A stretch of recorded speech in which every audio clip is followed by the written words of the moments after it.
அனைவருக்கும் வணக்கம். மிதுன ராசிக்காரர்களுக்கு நன்கு நாடகமாடுவதைக் கண்டு சரியான முடிவெடுக்கும் நேரமாகவும் நல்ல செய்தியுடன் நல்ல நேரம் ஆரம்பம் என்று சொல்லக்கூடிய வகையில் இந்த வருடத்தின் இறுதியும் 2024ஆம் ஆண்டு துவக்கமும் எப்படி அமைகிறது என்று பார்க்கும்போது பல கிரகநிலைகள் மிக வலுவாக சஞ்சரிக்கின்றன. லாபத்தில் குரு இருப்பது உச்சபட்ச நன்மை கிடைக்கக்கூடிய ஒரு அமைப்பாக பார்க்கப்படுகிறது. அது மட்டுமல்லாது அஷ்டமஸ்தானத்தை விட்டு முழுமையாக விலகி பாக்கியஸ்தானத்தில் சனி வலுவாக அமர்ந்திருப்பது அமோகமான மாற்றத்தை ஏற்படுத்தி கொடுக்கக்கூடிய ஒரு சிறந்த தருணமாக அமைகிறது மிதுன ராசிக்காரர்களுக்கு என்பதில் சந்தேகமே இல்லை.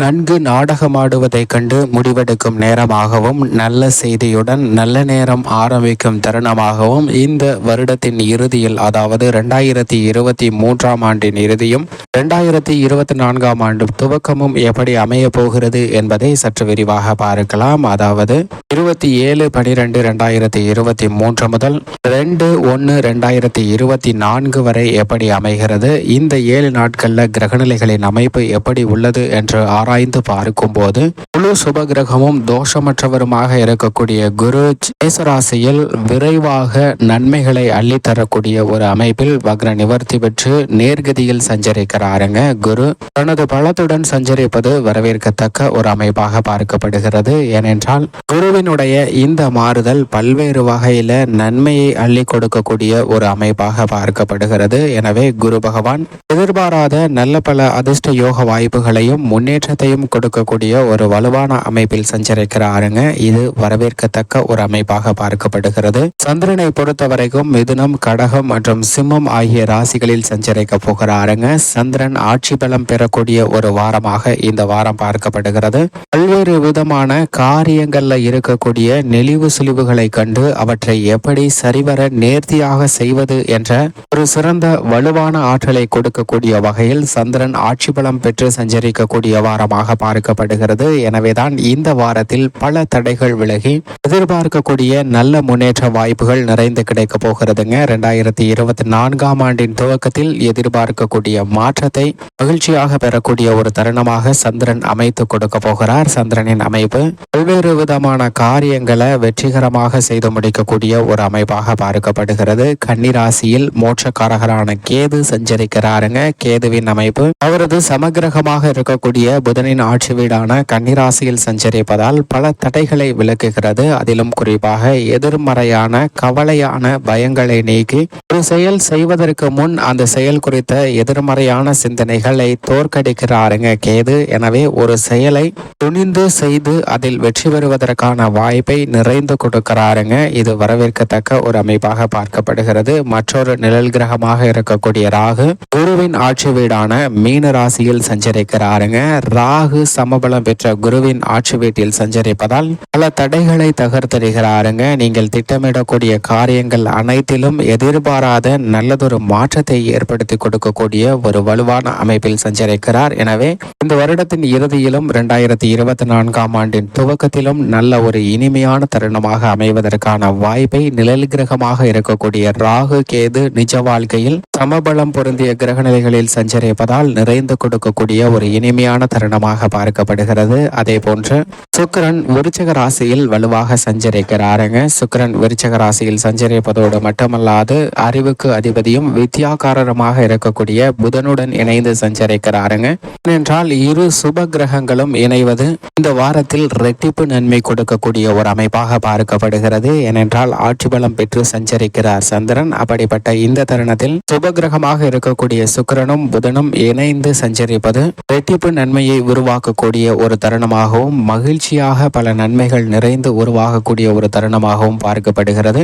அதிலும் குறிப்பாக நன்கு நாடகமாடவர்களிடமிருந்து விலகுவதற்கான வாய்ப்பு மட்டுமல்லாது திடீர் திருப்பங்களை ஏற்படுத்தி கொடுக்கக்கூடிய ஒரு அமைப்பாக பார்க்கப்படுதுங்க. சுப கிரகங்களாக இருக்கக்கூடிய சுக்கிரன் மற்றும் புதன் இணைந்து சஞ்சரிப்பது வரவேற்கத்தக்க ஒரு அமைப்பாக பார்க்கப்படுகிறது. எனவேதான் இந்த தருணத்தில் நல்ல செய்தியுடன் நல்ல நேரம் ஆரம்பம் என்று சொல்லக்கூடிய வகையில் பல மாறுதல்கள் வாய்ப்புகள் உருவாகக்கூடிய ஒரு இனிமையான தருணமாக பார்க்கப்படுகிறதுங்க. அது மட்டுமல்லாது சரியான முடிவெடுக்கக்கூடிய ஒரு சிறந்த நேரமாகவும் அமைய போகிறது. பல்வேறு வகையான புதிய வாய்ப்புகளில் உள்ள தடைகளை நிவர்த்தி செய்து சரியாக தெளிவான முடிவெடுக்கக்கூடிய ஒரு சிறந்த ஆற்றலை கொடுக்கின்றனர். இது வரவேற்கத்தக்க ஒரு அமைப்பாக பார்க்கப்படுகிறது. செவ்வாயை பொறுத்த வரைக்கும் இந்த தருணத்தில் தனது நட்பு கிரகமாக இருக்கக்கூடிய குருவின் ஆட்சி வீடான தனுசு ராசியில் சஞ்சரிக்க போகிறாருங்க. செவ்வாய் தனுசு ராசியில் சஞ்சரிப்பது தடுமாற்றங்கள் அனைத்தையும் நிவர்த்தி செய்வதற்கான வாய்ப்பை உறுதிப்படுத்துகிறதுங்க. எதிராக பல சூழ்ச்சிகள் நிறைந்த விஷயங்களை கண்டுகொள்வதற்கான வாய்ப்பை உறுதிப்படுத்துகிறார். இந்த தருணத்தில் பல கிரக நிலைகள் நட்பு கிரகத்துடனும் ஆட்சி பலம் பெற்றும் சஞ்சரிப்பது வரவேற்கத்தக்க ஒரு சிறந்த வாரமாக பார்க்கப்படுகிறது. எனவேதான் நன்கு நாடகமாடவர்களை கண்டு சரியான முடிவெடுக்கக்கூடிய ஒரு சிறந்த தருணமாக அமைய போகிறது. பல தடைகள் விலகக்கூடிய ஒரு இனிமையான தருணமாக அமைகிறது என்பதில் சந்தேகமே இல்லை. அதே போன்று நவகிரகங்களிலே மிகவும் வலிமை வாய்ந்தவராக கருதக்கூடிய சனி கும்பத்தில் ஆட்சி பலம் பெற்று சஞ்சரிக்கிறாருங்க. கும்பராசியில் சனி சஞ்சரிப்பது ஒரு சிறப்பான வரவேற்கத்தக்க ஒரு அமைப்பாக பார்க்கப்படுகிறது. ஏனென்றால் சனி பகவான் மற்ற ராசிகளில் சஞ்சரிப்பதை விட கும்பத்தில் இருக்கும் போது பல நன்மைகளை அள்ளி கொடுக்கக்கூடிய ஒரு வலுவான அமைப்பில் வீற்றிருப்பாருங்க. எனவே இந்த தருணத்துல உத்தியோகம் தொழில் ரீதியாக சிறந்த மாறுதலை பெறுவதற்கான வாய்ப்பும் அதில் சரியான முடிவும் நல்ல செய்தி கிடைக்கக்கூடிய ஒரு இனிமையான தருணமாகவும் அமைய போகிறது என்பதை சனி தெளிவாகவும் துல்லியமாகவும் உறுதிப்படுத்துகிறார். சனியின் அமைப்பு பல மாற்றங்களோடு சேர்ந்த முன்னேற்றத்தை உருவாக்கக்கூடிய ஒரு அமைப்பாக பார்க்கப்படுகிறது. இப்படி 27/12/2023 முதல் 2/1/2024 வரை கிரகநிலைகளின் அமைப்பு உள்ளது. மிதுன ராசிக்காரர்களின் குடும்ப சூழ்நிலையை பொறுத்த வரைக்கும் லாபஸ்தானத்தில் குரு சஞ்சரிக்கிறாருங்க. தைரியத்துடன் அனைத்து விதமான காரியங்களையும் வெற்றியாக செய்து முடிக்கக்கூடிய வாய்ப்பை மிக அபரிவிதமாக கொடுக்கிறார். இது வரவேற்கத்தக்க ஒரு அமைப்பாக பார்க்கப்படுகிறது. லாபஸ்தானத்தில் அதீத ஆற்றலுடன் சஞ்சரிக்கக்கூடிய குருவின் அமைப்பு காரணமாக கடன் சார்ந்த தொல்லைகள் குறையும். எதிர்பார்க்கிறபடி நல்ல செய்தி கிடைப்பதற்கான வாய்ப்பும் நல்ல நேரம் ஆரம்பம் என்று சொல்லக்கூடிய வகையில் இந்த வருடத்தின் துவக்கம் அமைய போகிறது என்பதை தெளிவாக மிதுன ராசிக்காரர்களுக்கு கிரகநிலைகள் உறுதிப்படுத்துகின்றன. ஏனென்றால் அஷ்டமாதிபதியும் பாக்கியாதிபதியுமாக இருக்கக்கூடிய சனி பகவான் பாக்கியஸ்தானத்தில் மிக வலுவாக அமர்ந்து சஞ்சரிப்பாங்க. எனவே தொழில் ரீதியாக செழிப்பான வளர்ச்சி கிடைக்கக்கூடிய ஒரு கிரக மாறுதலாக சனியின் அமைப்பு பார்க்கப்படுகிறது. எனவே தொழில்துறை, வியாபாரத்துறை, உத்தியோக ரீதியாக நீங்கள் எதிர்பார்க்கக்கூடிய நல்ல பல இனிமையான செய்திகள் நிச்சயமாக கிடைக்கும். நன்கு நாடகம் ஆடுபவர்களை கண்டு சரியான முடிவெடுப்பதற்கான வாய்ப்பையும் அமோகமாக உருவாக்கி கொடுக்கிறாருங்க. மேலும் இந்த தருணத்தில் 7ஆம் இடத்தில் சூரியன் செவ்வாய் சஞ்சரிப்பதால் எதிர்பார்ப்புகள் பூர்த்தியாகுங்க. அரசாங்க காரியம் உட்பட பல எதிர்பார்ப்புகள் இந்த தருணத்தில் பூர்த்தியாகக்கூடிய ஒரு தருணமாக பார்க்கப்படுகிறது. கணவன் மனைவிக்கிடையே அன்பு அதிகரிக்கும். தொழில் ஸ்தானத்தை வலுப்படுத்தக்கூடிய வகையில் ராகு தொழில் ஸ்தானத்தில் இருப்பதால் தொழில் ரீதியாக அதிரடியான மாற்றங்களும் எண்ணங்களும் உருவாகும். அவற்றை நிறைவேற்றுவதற்கான சந்தர்ப்பமும் கிடைக்கும். தொழில் ரீதியான அமோகமான வளர்ச்சி உருவாகக்கூடிய ஒரு தருணமாக பார்க்கப்படுகிறது. சந்திரனும் ஆட்சி பலம் பெற்று தனஸ்தானத்திலும் வலுவாக சஞ்சரிக்க போகிறாருங்க. சந்திரன் ஆட்சி பலம் பெறக்கூடிய இந்த தருணம் நன்மை நிறைந்த ஒரு தருணமாக பார்க்கப்படுகிறது. அதே சமயம் சற்று கவனத்துடன் இருக்க வேண்டியது சுகஸ்தானத்தில் கேது இருக்கிறார். 6இல் சுக்கிரன் புதன் இருக்கிறார். ராசியின் அதிபதியும் புதனும் இணைந்து சஞ்சரித்தாலும் 6இல் இருக்கிறார்கள் என்பதை மறந்துவிட வேண்டாம். சற்று விழிப்புணர்வுடன் அனைத்து விதமான பணிகளையும் மேற்கொண்டால் நன்மை நிறைந்து கிடைப்பதற்கான வாய்ப்பு இருக்கிறது. ஏனென்றால் ராசியின் அதிபதி வக்ரகதியில் இருக்கிறார்.